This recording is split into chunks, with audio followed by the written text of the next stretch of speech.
तो हेलो दोस्तों, मेरा नाम Anshu.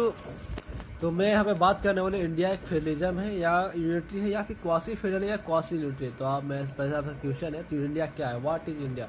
India is quasi federal system, quasi unitary system या फेडरल सिस्टम या यूनिटरी सिस्टम। तो आपका आंसर होना चाहिए ए। इंडिया एक क्वासी फेडरल सिस्टम है, मतलब क्वासी फेडरल पॉलिटी है। तो अब क्वासी फेडरल कहने का मतलब क्या? क्वासी मतलब थोड़ा सा हमारा इंडिया फेडरल है और बाकी यूनिटरी है। यूनिटरी कहने का मतलब क्या है? तो पहले आप समझ लो फेडरलिज्म क्या है। फेडरलिज्म कहने का मतलब है स्टेट एंड सेंटर दोनों के पास अपना एक कॉन्स्टिट्यूशन होगा, दोनों के पास अपना एक लॉ होगा, दोनों के पास अपना एडमिनिस्ट्रेशन होगा, दोनों को अपने अपने पावर्स होंगे। तो कोई भी सेंटर और स्टेट कोई भी एक दूसरे को इंटरफेयर नहीं कर सकता, कोई भी एक दूसरे के मामले में टांग नहीं अड़ा सकता। मान लो कोई भी अगर चोर है, अगर स्टेट में चोरी करता है और उसको इस स्टेट में चोरी करने वाले को फांसी की सजा है, तो अगर सेंटर में वो जो पावर चोरी करने वाले की सजा मात्र 5 साल है, तो सेंटर इंटरफेयर नहीं कर सकता स्टेट के मामले में। वो सेंटर बोल नहीं सकता इसको इस आदमी को फांसी की सजा नहीं होगी। तो ये आपका दोनों का पावर्स अलग है, दोनों का लॉ अलग है, दोनों में अलग अलग सुप्रीम कोर्ट है। तो इसको कहते हैं फेडरलिज्म। ये है फेडरलिज्म।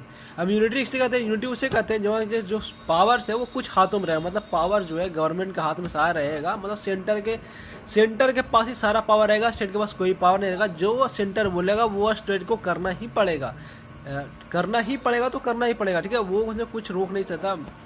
तो देख लो यहाँ पे, तो सेंटर के पास एक कॉन्स्टिट्यूशन होगा, एक एडमिनिस्ट्रेशन होगा, एक सुप्रीम कोर्ट होगा, जिसको कहते हैं यूनिटरी। जो वो बोलेगा वो सबको मानना ही पड़ेगा, वो उसको कहते हैं यूनिटरी सिस्टम, यूनिटरी पॉलिटी। ठीक है। तब हमारे इंडिया क्वासी फेडरल मतलब थोड़ा सा फेडरल क्यों है? तो देखो, इंडिया के पास स्टेट के पास अपना एक लॉ है, सेंटर के पास अपना एक लॉ है, ठीक है। स्टेट अपना कुछ स्टेट्स जो है अपना कुछ लॉ बना सकता है, सेंटर में कुछ लॉ बना सकता है, लेकिन सेंटर के पास कुछ ज़्यादा ही पावर है स्टेट के अंदर। लेकिन दोनों का जो कॉन्स्टिट्यूशन है वो एक ही है, जो कि इंडियन कॉन्स्टिट्यूशन से ही दोनों को पावर मिलती है। दोनों लॉ इंडियन कॉन्स्टिट्यूशन के हिसाब से दोनों लॉ बना सकते हैं। तो यहाँ पे क्वासी फेडरल यही करने का मतलब है कि इंडिया हमारा क्वासी फेडरल है। क्वासी फेडरल मतलब डेमोक्रेसी है, सुवेरेनिटी है, रिपब्लिक है। यहाँ पे याद दिया, अगर क्वासी फेडरल इंडिया नहीं होता, अगर क्वासी फेडरल ना हो कि हमारा इंडिया आर्बिट्री होता, तो गवर्नमेंट क्या बन जाती? आर्बिट्री बन जाती। आर्बिट्री बन जाता है, जो मर्जी चाहे वो कर सकती थी, पीपल उसको कोई रोक नहीं सकते, चाहे आंदोलन करो जे करो। लेकिन हमारा इंडिया क्वासी फेडरल है। जैसे आप देख सकते हो यहाँ पे कि आप आंदोलन करते हो तो यहाँ पे सरकार आपकी बातें सुनती है, अमल करती है, उस पर फिर विचार करती है, चाहे वो देर से ही 5 साल बाद ही क्यों ना हो, इलेक्शन के समय ही क्यों ना हो, लेकिन सुनती तो है कम से कम। यहाँ पे चाइना में देख लो, चाइना क्या हमारा मोनेटरी सिस्टम है। चाइना मोनेटरी सिस्टम किसे कहते हैं? जहाँ पे सिर्फ एक ही तानाशाही हो, राजा हो, और वही हमेशा, मतलब वो राजा है वो कभी चेंज नहीं होगा, ठीक है। उसका वो मरेगा तो उसका बाल बेटा बेटी जो भी है वो आता रहेगा, ठीक है। तो किम जो वहाँ पे राजा, वो जो बोलेगा उसकी पब्लिक को वो मानना ही पड़ेगा, मतलब वहाँ के जनता को वो मानना ही पड़ेगा। जैसे ये मनवाए, मार के मनवाए, जबरदस्ती मनवाए, ना माने तो उसको जान से मारते। तो ये मोनेटरी सिस्टम है जो कि चाइना में है, और चाइना के लोग बहुत ही बेचारे, क्या बोले, छोड़ो वो सब।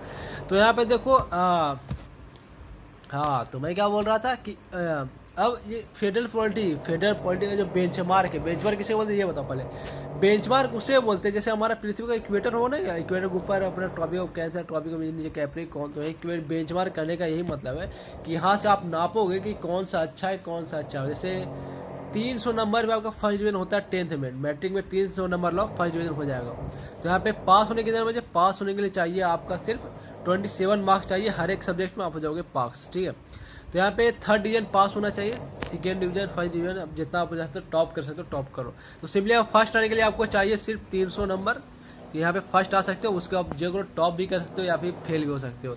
तो यहाँ पे बेंचमार्क वही करने का मतलब कौन कितना फेडरलिज्म है वो आपको बताएगा यहाँ पे ऑस्ट्रेलिया एंड यूएसए।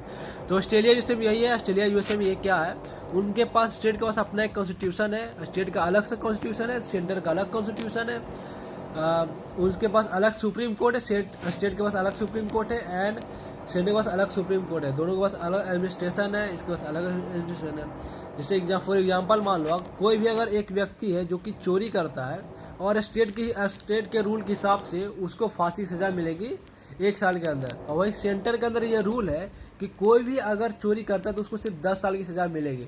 लेकिन यहाँ पे स्टेट ने सुनवा दिया अपना जो भी काम था, मतलब उसको सजा सुना दी। तो इसमें सेंटर इंटरफेयर नहीं कर सकता, कि सेंटर ये नहीं बोल सकता स्टेट को कि आप इसको फांसी सजा नहीं दो, ये हमारे लॉज में नहीं है। तो यहाँ पे स्टेट कोई बात नहीं मानेगा, उसको फैसला सुना देगा, क्योंकि दोनों के अलग लॉ से, दोनों का अपना अलग अलग सुप्रीम कोर्ट है, फैसला हो चुका, कुछ पूछ नहीं कर सकता, दोनों में कोई इंटरफेयर नहीं कर सकता। यही है फेडरलिज्म पॉलिटी, कोई भी इंटरफेयर नहीं करेगा।